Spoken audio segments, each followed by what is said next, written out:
Hey there, it's been a while, hasn't it? Um, well, you know what happens when people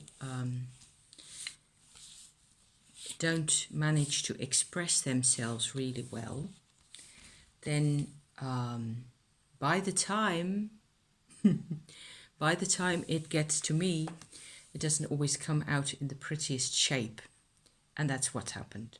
So I've been in a bit of a mess because hormones, and then that person happened, and I was sort of thrown back 10 years or 20 or what have you in time, incapacitated and all the rest of it. And I've been trying to get back on my feet ever since. As it turns out, talking to you guys, it is the single most, it's demanding. Yes, making vlogs isn't for the faint of heart. You need you need to be kind of willing and courageous and stuff like that.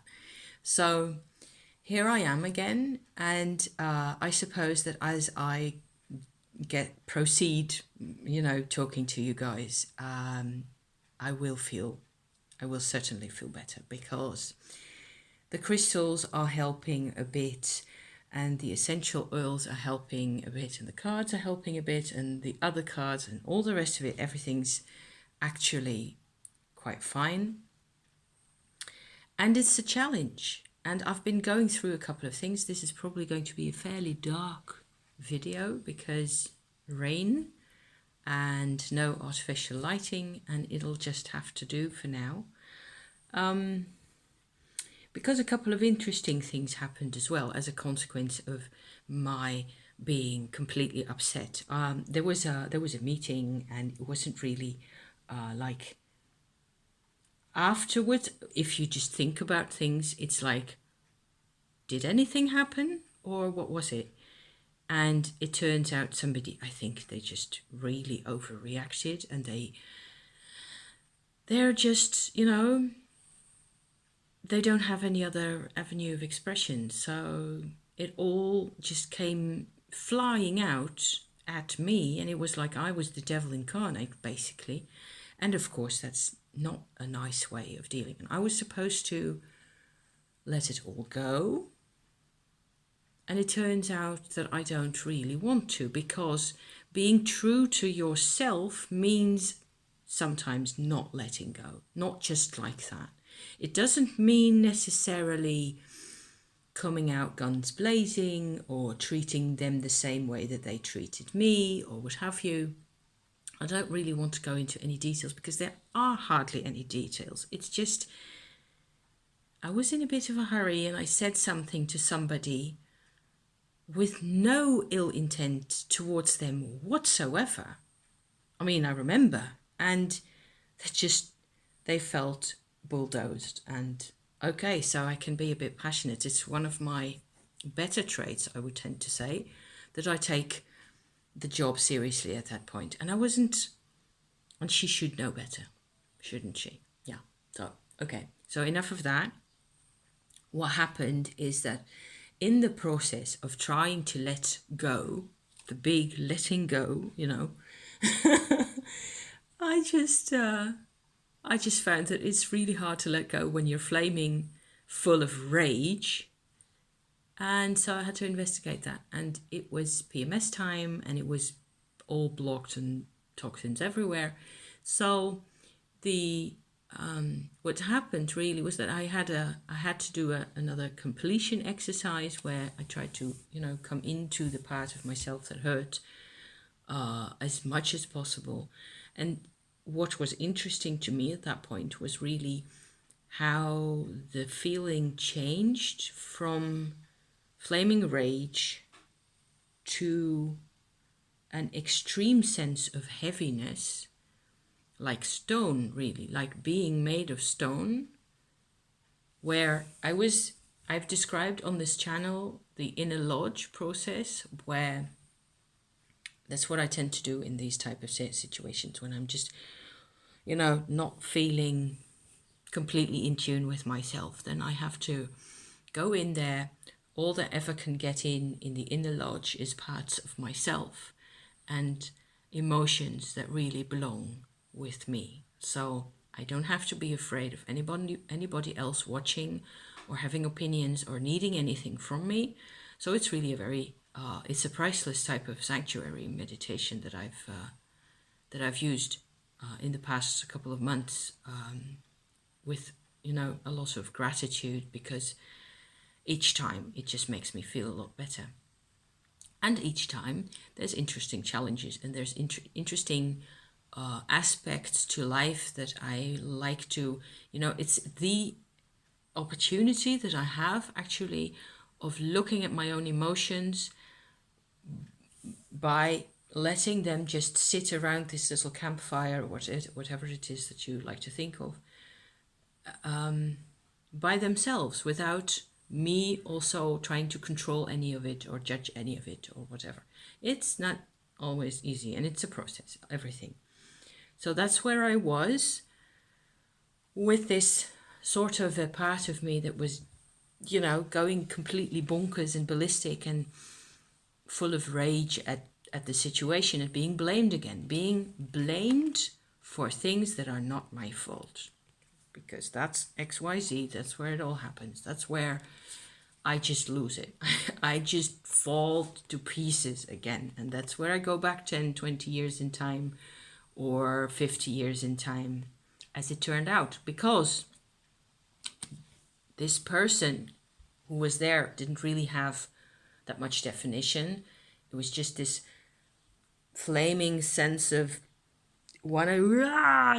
just want to claw out everything that comes too near. And as I approached it, of course, it's a part of me. So there wasn't really a sense of harming myself as I approached it. I could go closer, and that's where the sensation changed. So it wasn't like I was turning to stone. I could feel this intense heaviness. And so after a while, I just picked this person, figure, character, whatever you like to call it, up and sat there with it in my lap, with very little definition. And it basically just felt so heavy, just like a small, a standing stone type, Celtic or prehistoric Stone Age monument type, like a big lump of granite or something like that, sitting there. And then I went like, okay, so now how do I communicate with this? Because it doesn't feel like it obviously it accepts my presence. I can accept its presence, that's okay. So this is how far we've come, but I can't really talk with it. It's not like it's, saying anything so far, except through this sense of heaviness.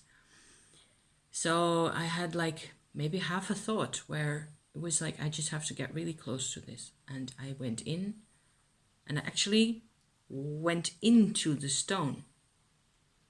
And then when everything became clear, I had suddenly found my infant perspective again in myself. So that's actually rather cool, I think. And this perspective has no words, of course, because it hasn't learned to speak yet. And it felt completely powerless, like it couldn't move even. It couldn't even stand or sit up. It was the absolute perspective of the baby that I was just after I'd been born, and probably also before. The funniest thing, the coolest thing about the whole episode really at that point was, once I was inside the stone, it was so peaceful there. I was welcome, and it was really quiet. And it was like we understood each other perfectly, and there were no words were needed. And it was all the antagonism and all the all the outside stuff was all gone. And all we really needed was to be comfortable. That was all that we really needed. So I had to share this little episode with you first because it was like a kind of an eye-opener. And then after that, there were a couple of days where it was actually sort of a bank holiday over here, Pentecost. I don't know if that's still a thing in the English-speaking languages, English-speaking countries, I should say. But we had like a bank holiday on Monday as well. So my husband was home and we basically didn't do anything at all. We just played solitaire and watched movies and stuff like that. And that was fine. But I couldn't really, even though I spoke to my husband about these things and he knows everything about, what happened and how I felt. The thing is, I haven't found any new armaments or, things to do. I haven't found any new plans. I haven't got any new ideas how to use this out in the world, other than what I'm really most sort of comfortable with is over here talking to you guys. And today's actually Wednesday. It's the 12th of June. And oh my God, I will be glad when it's the 22nd of June because long hours of daylight. So I kind of feel like that's kind of a bit getting to me as well. It's late, it's daylight late in the evening. It's not like the north of Sweden where you have the sun just over the horizon the whole time. But we do have a couple of hours of nighttime in here in the Netherlands. But it's light very early in the morning also. And it's time, I'm ready for the linden trees to flower, for the light to start to subside ever so slightly again, and for a different rhythm to come into things. And it has been raining quite a bit also, and we've just it hasn't been. Well, there have been good days also where we could sit outside in the sun or go for walks and stuff, so I shouldn't complain really. But still, these personal transformation processes, what I feel like I have to do is I have to integrate everything, and I have to, I have to think about my past lives. I have to work on this, I want to work on that, on the other. And it's just, I try to tell myself also to just let myself be. I try to, and it's difficult because I've gotten so used to challenges and having to fight for things and to have to meditate and have to make all sorts of connections and think about things all the time. So basically what I wanted to show you guys this morning also, afternoon, 2:00 almost, yes, is that I have sort of let go of the steampunk tarot for now, and I'm going off into the Kazanlar that I made a couple of months ago. I printed out the cards from the internet, from a website. That's the Prophet. So the first one's the Empress. Prophet is the High Priest. I have just picked a few cards for myself. It's the first time that I've really actually sort of in-depth tried to work with these. Page of Swords, an Egyptian themed card. Very fuzzy one. It's actually the Four of Wands. And it's got these characters that look like they're smoking. They're also working on alchemy type projects. I really have no idea what this means. But I like it because it's like all these cards, this Kazanlar deck has a different language to it than the Visconti Sforza or the Steampunk or any of the others. And it's like it is kind of more intuitive to me because there are elements in it that I can sort of weirdly relate to. And that's quite personal to me. And it's also a shift because the steampunk is really, I suppose, to me anyway, it's positivistic. It's late 19th century, steampunk in industrialist, I don't know,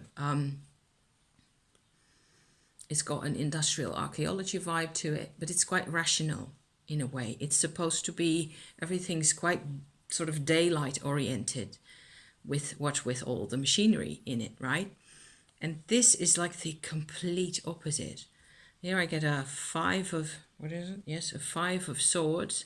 It's not Rider-Waite Smithy in design at all. There's a snake being offered to a royal person. This is another card. Everywhere where there's snakes in this card, I will relate this to the Shakti energy work that I've been doing. And so what I'm sort of getting from these cards now is a shift in perspective, really. There's 2 more. There's 2 majors that I've got. The Fool, good card for new beginnings, and the Hermit once more, who is actually like a wandering poet in the desert. I suppose all this really has a lot to say for me about trusting in the inner voice and sort of, I don't know,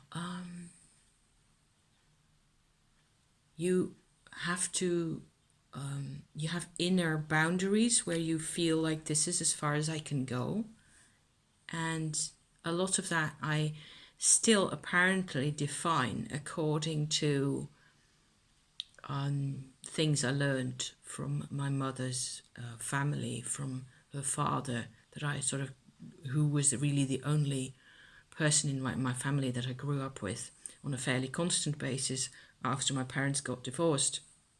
My grandfather was a teacher in middle school or high school, I suppose that's what you call that, like adolescent children, teaching adolescents. And he used to do smaller children, teach smaller children as well. But he had a particular type of outlook on life for which the steampunk tarot is a perfect match. He would have, to the extent that he was capable of liking tarot cards, he would have liked the steampunk a lot. So it was like I was connecting with that part of myself using that deck. This isn't really anything. The Kazanlar, I've been sort of pushing it away from me a bit because also, you know, cultural things that I don't really feel completely comfortable with. Assuming, I'm not comfortable assuming what this means. I can't really assume that I can't say what this means. I have to sort of, you know, work with it. And so that's what I'm going to do. I've decided to take this out and work with this, and I think that a lot about this is actually about letting things come to me and having the confidence, basically, to be receptive to those things. And 99 out of 100 times, that's what I can do. And that's what I have been doing already for quite a bit of time so far. And it's going fine. It's going well. But it's difficult. And when things trigger you, it takes time to let go of things. Eventually there is a way, probably for me, where I can actually let go of this, and there's a path there. And it has to do with hormones as well. And you know, you cannot make yourself, even though we try all the time. Thank you so much for watching, you guys. I love you to pieces, and I hope I will be back soon with slightly more, you know, tangible evidence for things that are happening or what have you. Thank you again, and see you soon. Bye bye.